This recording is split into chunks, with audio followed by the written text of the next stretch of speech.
Pessoal, tudo bom com vocês? Estamos aqui para mais uma meditação, mais um vídeo. E o que nós vamos falar hoje é referente ao Natal, né? Eu sei que geralmente quando chega essa época, a maioria dos pastores ou de quem leva a mensagem, os pregadores oficiais da igreja, ou evangelistas, missionários, pregam sobre o Natal, né? Mas o motivo é um só, para demonstrar que Jesus, ele é a nossa primícia, né? O Natal, ele simboliza Cristo, né? O Natal, ele mostra o nascimento de Jesus. É por isso que nós devemos nos reunir e celebrar. Às vezes as pessoas se reúnem e nem sabem o motivo, mas que isso fique gravado no seu coração. Que nós viemos saber que o Natal, ele simboliza o nascimento do Messias, a promessa. E é isso que a gente vai meditar. Nessa hora vai ser bem mais rápido. Os últimos vídeos, geralmente eu levei mais de meia hora para expor, mas hoje é mais uma mensagem rápida e reflexiva, né? Para que a gente possa refletir o que Cristo passou, como foi o nascimento dele e a perseguição no seu próprio, desde quando ele nasceu, né? Para que nós venhamos saber que Jesus, ele está ao nosso redor e que ele nasceu sim, ele viveu entre nós e o Natal simboliza isso. É um texto que é bem conhecido, Mateus capítulo 2, do verso 1, Mateus 2, primeiro até o verso 12, se não me engano. 2 primeiro até o verso 12. Eu vou ler aqui rapidinho, aí você vai acompanhando aí. Tendo Jesus nascido em Belém da Judéia, nos dias do rei Herodes, eis que vieram os magos do Oriente a Jerusalém e perguntaram: Onde está o recém-nascido rei dos judeus? Porque vimos a sua estrela no Oriente e viemos para adorá-lo. Ao ouvir isso, o rei Herodes ficou alarmado e com ele toda Jerusalém. Então Herodes convocou todos os principais sacerdotes e escribas do povo e lhes perguntou: Onde está o Cristo? Onde ele deveria nascer? Eles responderam: Em Belém da Judéia, porque assim está escrito por meio do profeta: E você, Belém, terra de Judá, de modo nenhum é a menor entre as principais de Judá, porque de você sairá o guia que apacentará o meu povo Israel. Com isto, Herodes, tendo chamado os magos para uma reunião secreta, perguntou-lhes sobre o exato tempo em que a estrela havia aparecido.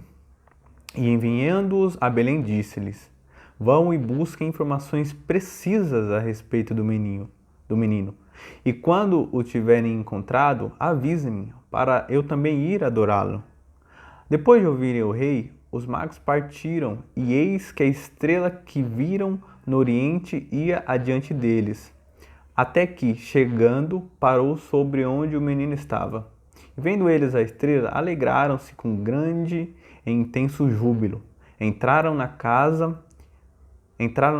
viram o menino com Maria, sua mãe. Prostrando-se, o adoraram. E abrindo os teus tesouros, entregaram-lhe suas ofertas, ouro, incenso e mirra. E tendo sido avisados por Deus em sonho para não voltarem à presença de Herodes, os magos seguiram por outro caminho para a sua terra. Amém, meus amados? Queridos, Jesus, ele passou por muitas dificuldades no seu nascimento. A partir do momento que Cristo, ele nasceu, ele já foi perseguido, porque a palavra de Deus é clara, ela diz que Herodes o perseguiu. Herodes perseguiu Jesus a tal ponto que mandou matar as crianças de 2 anos para baixo, porque era mais ou menos a idade que Jesus tinha. E esse homem, ele era um homem muito cruel. Isso nos mostra que a igreja, ela é perseguida desde o seu nascimento. Desde quando o Messias nasceu, ela já é perseguida, porque Jesus mal tinha nascido, Herodes já estava caçando ele. Herodes, um homem mau, o homem que deu origem à dinastia herodiana, o primeiro dos demais Herodes, né? Queria matar Cristo. E por que ele queria matar Cristo? Qual que é o sentido? Qual que é o contexto? Herodes, ele era obcecado pelo poder. Ele amava o poder. Ele amava aquele status dele. Ele era tão obcecado pelo poder, olha isso, que ele mandou matar a própria esposa porque achou que ela estava conspirando contra ele.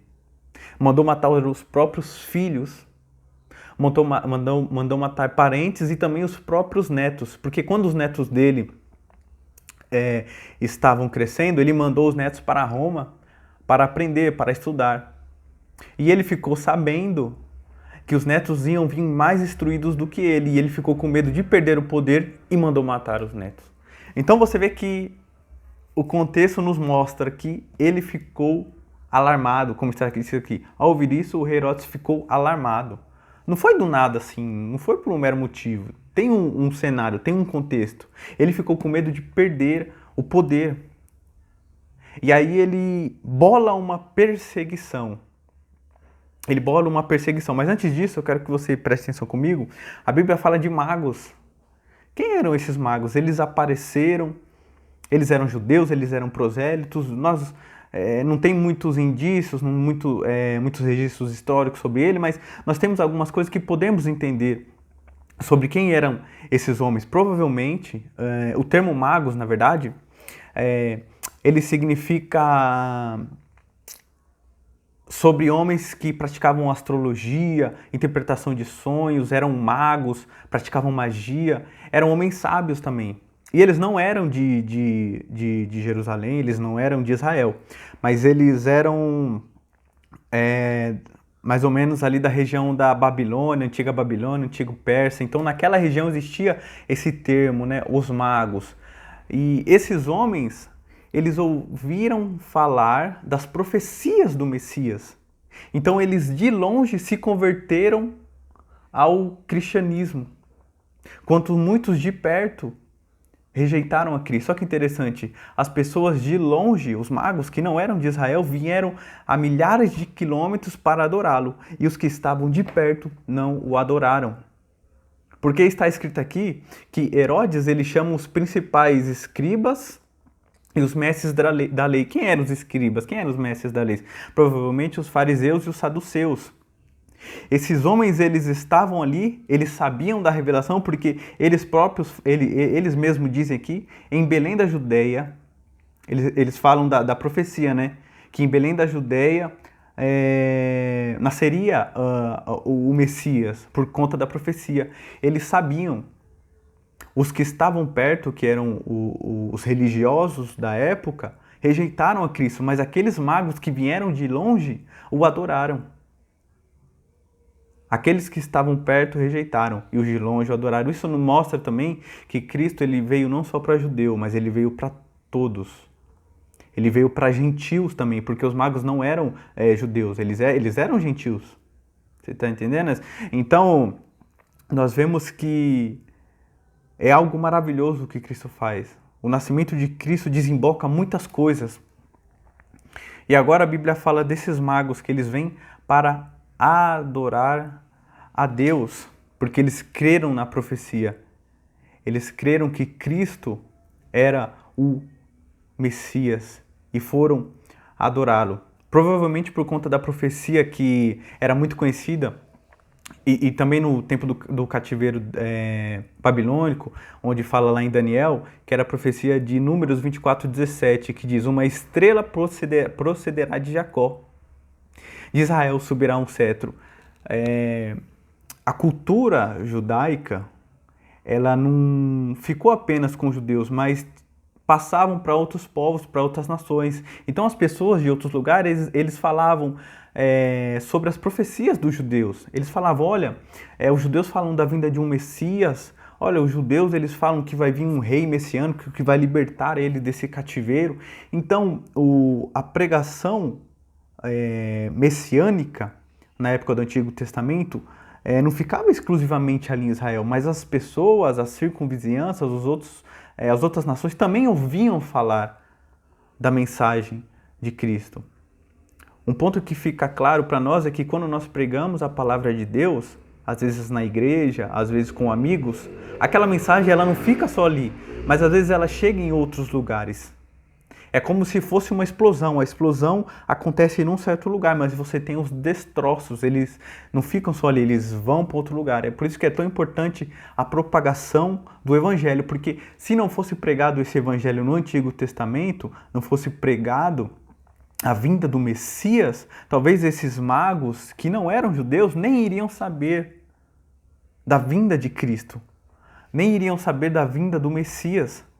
É por isso que é importante a gente pregar a palavra de Deus em todos os lugares. E agora a Bíblia diz que uma estrela se pôs no céu, como está escrito aqui, no verso de número 7.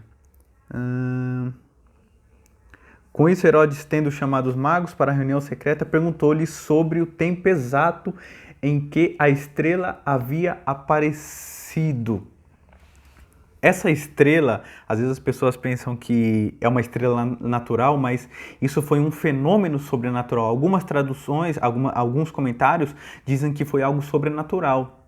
Essa Bíblia aqui que eu tenho, que é a NAA, ela diz que provavelmente foi algo sobrenatural de Deus, como se fosse um anjo que estava ali guiando aqueles magos, como se fosse uma ordem divina de Deus. Porque não era algo como se fosse uma estrela cadente ou um cometa, não. Era algo diferente. Era algo que os guiava, que guiava aqueles magos para andar e adorar o Messias, adorar a ele.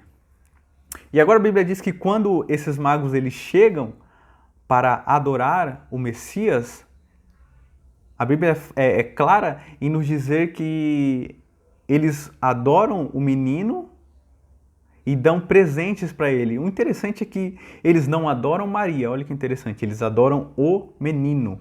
Maria foi uma grande mulher, mas ela não é adorada. Outro ponto também é que a Bíblia não é clara em dizer quantos magos eram, se eram 1, 2 ou 3. Geralmente nós colocamos que é 3, mas nós não sabemos. O número que eles falam que é 3 é por conta dos 3 presentes, né? Mas não tem nenhum indício se eram 3, se eram 4, se era uma caravana. Ninguém sabe. E também não é certo dizer que eram reis também, né? Mas eram magos que se converteram ao cristianismo. Eram homens corajosos. Porque mesmo sabendo... Porque eles conheciam Herodes. Mesmo sabendo que Herodes era um rei assassino, obcecado pelo poder, eles chegaram na frente de Herodes e disseram: viemos adorar o verdadeiro rei. Isto mostra que o Evangelho de Deus, ele nos dá coragem para entender que só existe um rei, só existe um Messias, só existe um Salvador. Meu irmão, aqueles homens poderiam chegar lá e Herodes poderia mandar decapitar ele por ter falado aquilo. Aqueles homens poderiam mandar para a prisão, poderiam mandar ser mortos queimados, mas a coragem deles nos mostra que o Senhor ele nos guarda nas horas mais difíceis. E que Deus ele está conosco. E que nós devemos ter essa coragem, impelidas pelo Espírito Santo de Deus. E esses homens chegam para adorar o Messias, o nosso Deus, aquele a qual nós adoramos por todos os tempos. E outra coisa que é bom a gente frisar aqui é que não adianta a gente ser como esses homens aqui, os mestres da lei, ou os sacerdotes, os escribas do povo, que sabiam tudo de Deus, né? Sabiam tudo, mas não creram no Messias. Estavam só obcecados também pelo poder, pelo status, pelas relações com Roma. Só queriam saber do eu próprio. Os fariseus, que passavam uma falsa santidade, ou os saduceus, que adoravam poder. Geralmente os saduceus eram daquela aristocracia, né? As pessoas que tinham mais dinheiro e poder. Eles que dominavam ali o templo, né? Regiam ali toda a administração do templo. Mas eles estavam tão perto de Cristo e ao mesmo tempo estavam tão longe.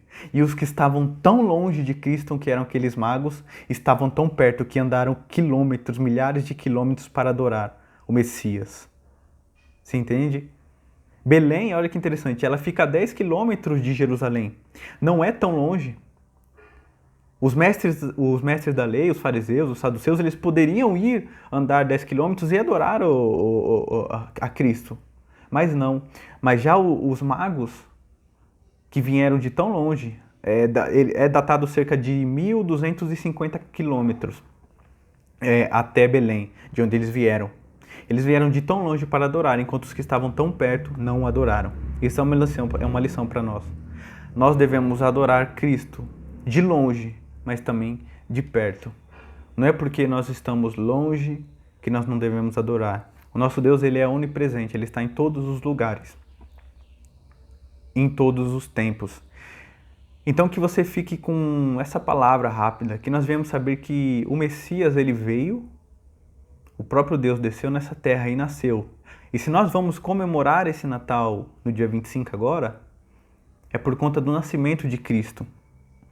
É para lembrar que Jesus, ele passou por todas essas coisas. Desde a sua infância, Jesus já era perseguido. Isso é um sinal que a igreja ela sofre perseguições. Quando você se converte, nós temos certos tipos de perseguições. É claro que não a níveis do Novo Testamento, né? Ou da época da Reforma Protestante, dos pré-reformadores e pós. Mas nós temos certos tipos de perseguições. E isso é natural do Evangelho. Quando você se converte a Cristo, você diz não para o mundo e sim para Deus. Da mesma maneira que Cristo ele começou a ser perseguido, mas Deus ele tem a providência. Deus ele dá a providência. Como esses magos que trouxeram os presentes para adorar a Cristo, esses presentes serviu, sabe para quê? Para financiamento da viagem de Maria e José para o Egito. Porque quando eles estavam em Belém e eles ficaram sabendo que Herodes iria matar todas as crianças, eles fugiram para Belém. E aí você vê a providência de Deus, que é a providência na minha e na sua vida. A providência na minha vida talvez é diferente da sua, mas a palavra é uma só, providência de Deus. Deus ele traz a providência, como trouxe na vida de Cristo com esses magos, que provavelmente com esse ouro, com a mirra, com o incenso, ajudou eles a financiar o caminho de Cristo. Então que você fique com essa palavra, eu falei que iria ser uma palavra bem rápida, e que você venha compartilhar esse vídeo. E se você vai estar reunido com a sua família, né, lembre que o Natal ele simboliza o nascimento de Cristo. O Natal é mais valioso do que presentes, do que pessoas, do que status. Não, o Natal ele é representativo do nascimento, é representação do nascimento de Cristo. É claro que as outras coisas são muito boas, trocas de presente, amigo secreto, alguns fazem, mas a essência do Natal é o nascimento de Jesus Cristo. Amém? Então que você fique com essa mensagem, compartilhe, se inscreve nesse canal e vai compartilhando. E talvez semana que vem, eu vou estar fazendo talvez uma live. Eu peço que você fique ligado aí para a edificação do reino. É bom a gente comentar sobre as coisas de Deus. A gente vai ser com um amigo meu. A gente vai comentar temas sobre a origem do pecado, o impacto do pecado na nossa vida e como lutar para vencer as práticas pecaminosas. Amém? Que você fique com Deus e até a próxima.